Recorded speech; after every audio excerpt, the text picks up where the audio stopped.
Sasithoba sikubingelele emhlonishwa sikwamukele kulona ke uhlelo.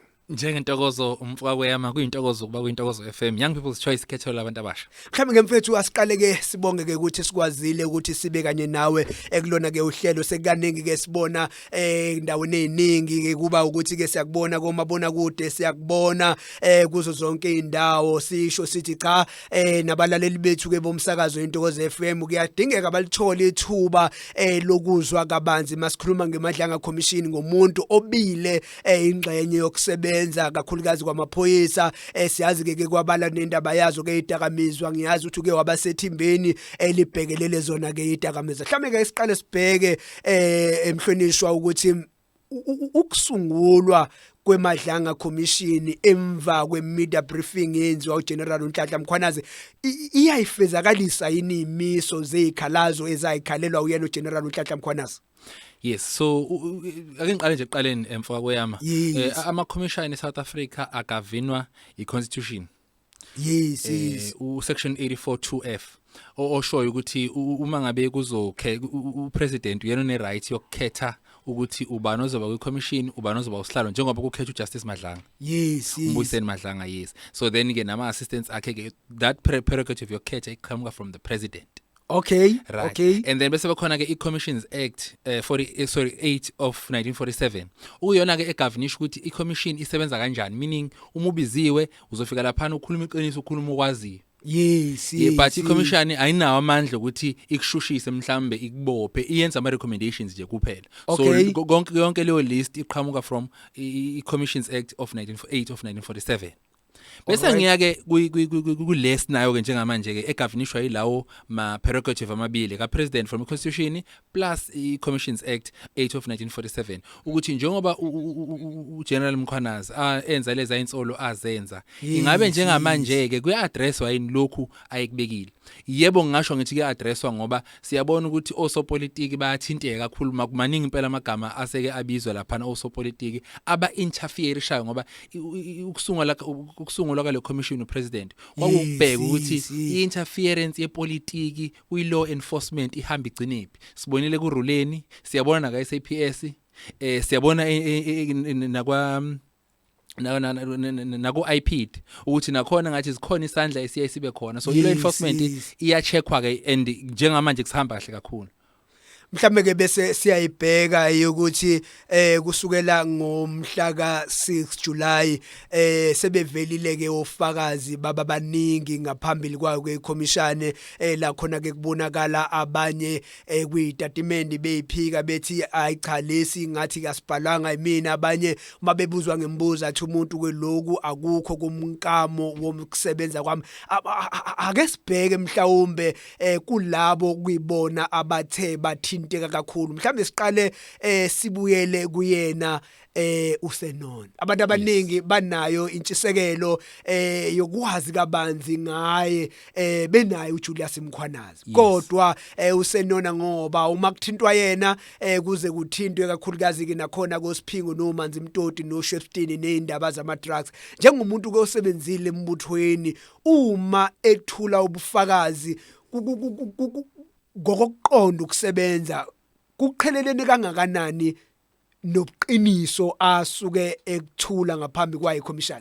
Engikubonayo lapha namfaka kweyama nabalaleli ukuthi uGeneral Senona kahle nje bonke ofakazi abathula ubufakazi ngale ama drugs asePotchefstroom ba throw under the bus. Okay. Omunye ufika asolo omunye nomunye afika asolo omunye. Brigadier Nyuswa ufika wasola yena uSenona usola yena uBrigadier Nyuswa. Kodwa ke uma sigcila nje kubufakazi bakhe uGeneral Senona. uGeneral Senona une challenge ofanele ayichaze ukuthi ikey zahlala kanjani kuyena. Okay. Ngoba ngokwazi kwami oGeneral abasiphethe abakho operational. Abayiphathi key abavula ama safe. Nami ngisaphethe safe la KZN yimini owayevula isafe. Uthi uBrigadier wayefika kumina acele ngimvulele isafe. Angene nami. Akaze angene yedwa akaze acela ikey ihlale kuyena. So kusafanele uGeneral Senona achazele iSouth Africa ukuthi kwenzeka kanjani ukuthi abe involved in operations agcine phathi ikey zaka operations. kube kungukuthi yena kumele acele ukuvulelwa because abaphathi bethu they are administrative. Umsebenzi wabo strictly kuba administrative, meaning bas provide ama resources mangidinga into kufanele ngiprovide. Umsebenzi wakhe lo. Hayi ukuthi azo interfereisha nomsebenzi wami operational. Akuvumelekile lokho. That is an unlawful instruction. Uma ngafika nje athi mina ucela ngimnikeze isikhiye, akuvumelekile lokho. Isikhiye nami ngisiregulator ngebhuku engibhalayo ukuthi ekseni mangifika yimina oskipa isikhiye, yimina ongenile. Mina nje kwi-safe yami eseNatali nganginebhuku la uma ngabe ngizovula i-safe ngiyabhala ngiyayivula i-safe manje ngithatha isikhiye esisefweni ngiyovula ngiyangena naye uyaphuma akangimshiyi ngaphakathi uphuma nami ngiyakhiya futhi ngiyabhala ukuthi ngiyasibuyisela isikhiye esefini. Yes, so ama laws operational are strict kangako, so kuyathusa ukuthi i-level ka-general ikwazi ukuphatha isikhiye sokuvula isefo es-operational. Mhlambe usathinta engithanda kakhulu leyo ukuqinisekisa ukuthi uke waba ngomunye ophatha sona ke isikhiye sazo ke isefo. Mhlambe ukusuka sibheke kuona ke lama drugs okuyiwona aenza ekugcineni kosuku osenona sebasemathini, ubani odeterminayo ukuthi kumele uma kukhona izibithi liswe kule ndawo noma kule ndawo? Yes, that's a very good question. Leyo decision ithathwa i-operational member. Okay. From i-IO ye case iyona ezodecide for instance ukuthi izobiza thina base forensic ukuthi sifike ku-crime scene. Yes. Izobiza u-LCRC ufike uzothatha ithombe ku-crime scene. And then iyona ke ezodecide from there. Kahle okunye futhi akudecide ona iyona kudecide ama prescripts aka SAPS. Okay. Tholakala ama drugs kubizwa i-forensic yona sisatha over lapho. Masifika thina sithatha over siyabathatha lama drugs siya na ku SAP13 siya register e-station esiseduze ngoba thina nje basiyi national office asinayi police station. So siya kuma provincial police stations akhona sifike sibhaleke, so siya eduzane iDurban Central ikhona edrobheni, umbili ukhona edrobheni, iBerry ikhona edrobheni. Yes, ukusuka lapho uthi uyofuna i-police station siphingo is questionable. So mawusuqedile lapho then ususuka lapho ke nama drugs usuya elab uyowafaka kwi-safe, usulinda ukuthi kusasa ekseni mase kufika administrative staff okuyiteam engangiyiphetheke izokurejistela icase bese uyayithatha njenge forensic scientist uyoyibeka ke la uzoqala uyisebenzele khona lapho. Kodwa amaphoyisa awasangene lapho, asuke asekho lapho amaphoyisa. The fact ukuthi kule case amaphoyisa aba involved to a point where ayeza athi afuna ukuthatha ngisho ama sample kuyathusa kakhulu.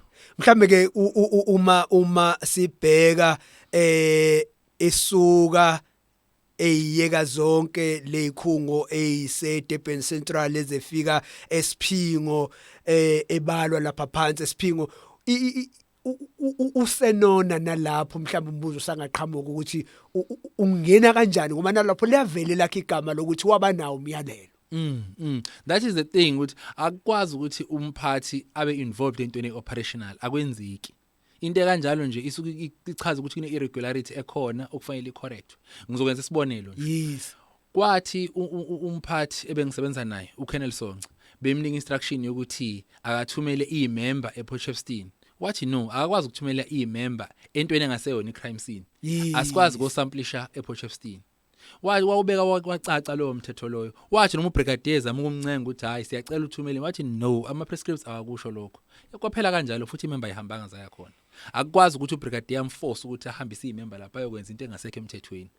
Ungizwa ngibuza lo mbuzo ingenxa yokuthi uma bevela kwikhomishane kubalula ukuthi athi ngangikwenza lokhu ngenxa yokuthi ngithathe i-instruction kubantu abangaphezulu. Kubuze kuthiwa kana noma ngabe unikezelwa umthetho ophulelwe umthetho uyawuthi ngifisa ukuyichecka le ukuthi lingakanani igebe elikhona phakathi emaphoyiseni ekuthenini mangishilo irregardless ukuthi ku right noma ku wrong kumele ngikwenze noma kumele ngihambe ngokomthetho okuyiwona osilawulayo.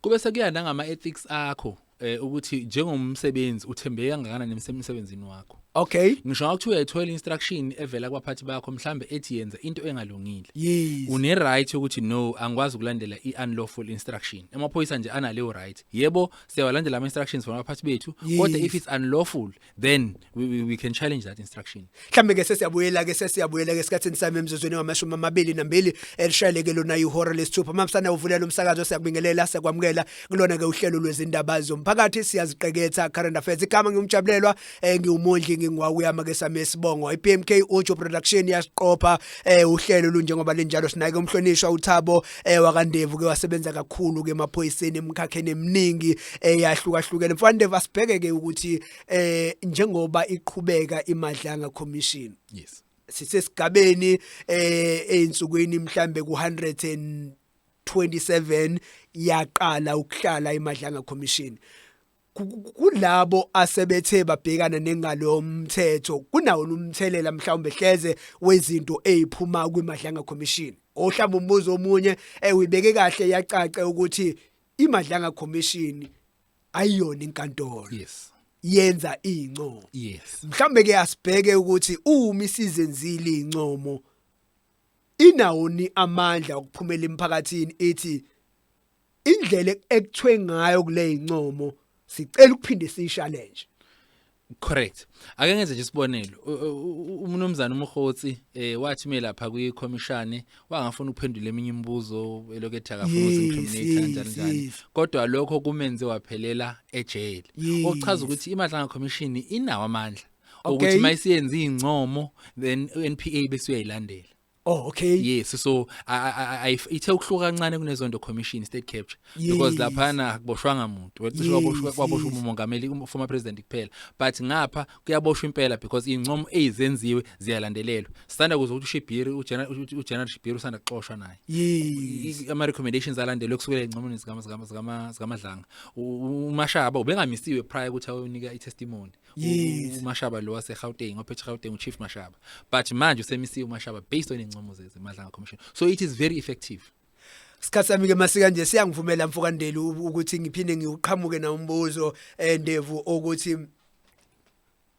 yini umlaleli angayilindela ekupheleni kwemadlanga commission ngoba siyazi ukuthi isuke inethemu mhlambe ke kwenzeke ngenxa mhlambe ukuthi ubufakazi obakapheleli esithendelwe mhlambe kuthiwa kushoda imali iphinde futhi grant leyo mali ekupheleni kwayo yini le engabonakala ividri uma kungathiwa igcine ifinyelele kuyona imadlanga commission. Yes, so into engabonakala i-victory engiyibukayo kakhulukazi yilezi phathimandla ezisemaphoyiseni be it ko EMPD obona Brigadier Mkhwanazi be it kwa SAPS abantu abanjengo well angachaza kakhulu amagama abantu kodwa nje ake ngithi nje kuzobe kubonakala ukuthi iphathimandla lezi eziya kwi-commission zineqiniso noma azinalo iqiniso ngoba phela nathi siyipublic sinayo i-right yokubona ukuthi ubani okhuluma iqiniso nakho kunye okubalekile emfoka kweyami kunalento kwi-constitution ethi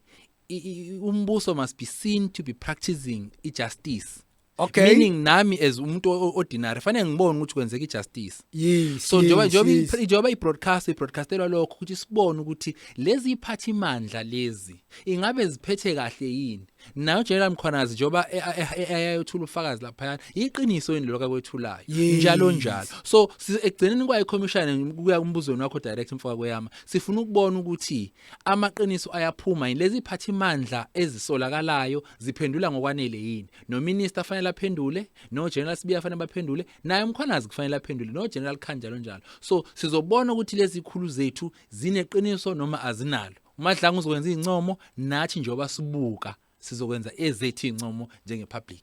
Mhlambe ke sesiphetha ngenxa ukuthi ke ingosi sesisoba nayo wibheka kwimadlanga commission ngenxa yekhale eningi zabalaleli bawo kumsakazi ukuthi bazinikezelila ngalonke lokuthi bayibukele imadlanga commission kodwa kunezinto abangazi understand nanama terms akhona akhulunywa uthola ukuthi abawa understand ngifisa sibheke kunophiko iIDEC.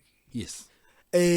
Ukuthi yini umsebenzi walo njengoba kuvela kaningi ukuthi linakho uphinde ngizokwenza nje isigameko sakamumva sodaba ke olivelile lokuthi engathi uVusmuzi Khethi Matlala waboshwa uphiko lelo libhekelele nokubulalana kosopolitiki khona la kwaZulu Natal kanye eSakapa keNingizimu Afrika yonkana iIDEC yabe siyaligwamanda lelo cala kwaba yelayo yaba nesivumelwano sokuncenca uVusi Matlala ukuthi akabheke ngobende uKhumalo yes ukuze bezothola ithuba lokumhlalisa kahle ngaphakathi ejele yini umsebenzi weIDEC iIDEC isungulwe ukuthi ibhekane necorruption okay yes ekhungweni zikahulumeni kakhulukazi so unfortunately or fortunately i-criminal intelligence CI lephethwe uGeneral Khumalo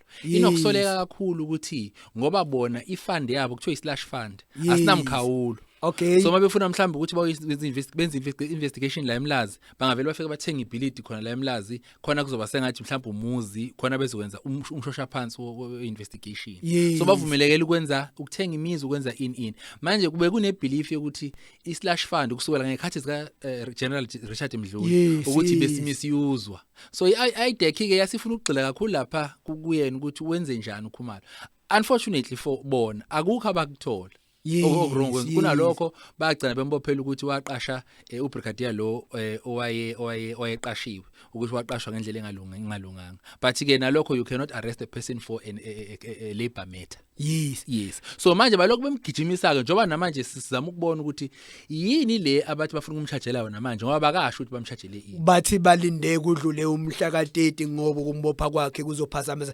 ngifisa simbheke ukuthi mina ezi umhlalo waseningizimu Afrika nalo nica ilungelo lokuthi ngivele ngiye kuyona iIDEC okanye kumele kube ukuthi kunemigudu elandelwayo unalo ilungelo lokuthi uye kuIDEC mawukuthi kukhona into corruption oyibona ngoba bekele straight for corruption uzofika ubachazele ukuthi yipi corruption mhlambe usoyibonile oyidentifyile then bazobe sebekulandelisa imiguduko mhlambe ngabe ukuvula icala epolice station noma balivule bona depending ukuthi ufuna ukuba anonymous noma unankinga nokuthi uyolivula wena njengoba kwenzeka nje kwicase ka Mhlonishwa Adams honorable member yes angithi naye uthi khona akuthola wakusa kweIDEC wasevula ne case so any South African citizen can approach iIDEC mfethu asibambe okwanamhlanje ngimthembe umlaleli ukuthi sizoba nayo ke ingosi la khona ke sizobe sibheka ukusebenza komthetho waseningizimu Afrika baningi kakhulu abahlezi bebanako ukufisa ukuqonda ukusebenza kwamaphoyisa